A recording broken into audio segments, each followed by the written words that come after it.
Welcome to this third interview. I have Paula and Rylan with me. They're on the executive team. You guys want to say hi? Hi, Elizabeth. I'm Paula Goldstein. I'm VP of Marketing. Nice to meet you, Paula. Hi, Elizabeth. I'm Rylan. I'm head of operations here. And thanks for meeting with us. So Elizabeth, you're leaving your current role because the market had changed. Can you tell us a little more about that? So when I joined the team, we were still a pretty early stage company. We had a product that met the needs of our customers and even exceeded what they were looking for. It was still a challenging environment, but we were able to really connect with buyers. Unfortunately, in the last few months, we've had a number of competitors come out who are able to offer products that we can't match in terms of price, in terms of some of the features that they're offering. And it's a really difficult environment to sell in. So Elizabeth, what's your preferred strategy to generate more sales opportunities? Yeah, I'm glad that you asked that as head of marketing, because I think it's a partnership between marketing and sales, because to me, leads and generating more leads is the best way to generate more opportunities. Good answer, Elizabeth. So we're going to shift to the next part of the interview. It's pretty simple. I'm going to put a document in the chat. I'd like you to open it up and simply just answer respond to the four headings in the document. I see the link and I'm opening the document now.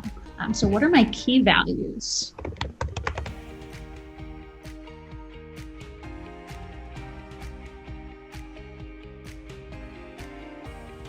So Elizabeth, sometimes it's really difficult to be completely transparent with the customer when there are lots of things going on with the company.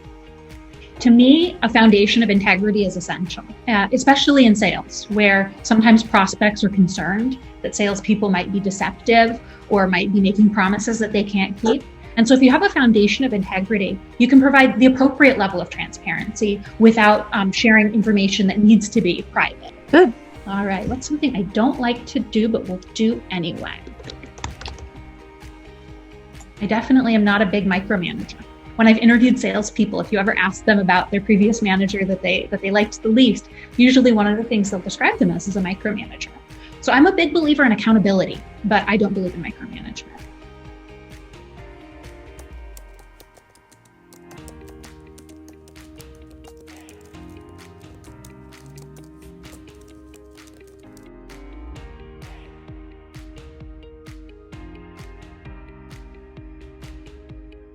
I love specific feedback where possible. So I'd love to hear, especially now that I've got the entire leadership team here, what do you guys think?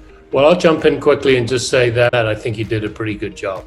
Elizabeth, I think you did a great job in handling the exercise, given that you'd never done that before.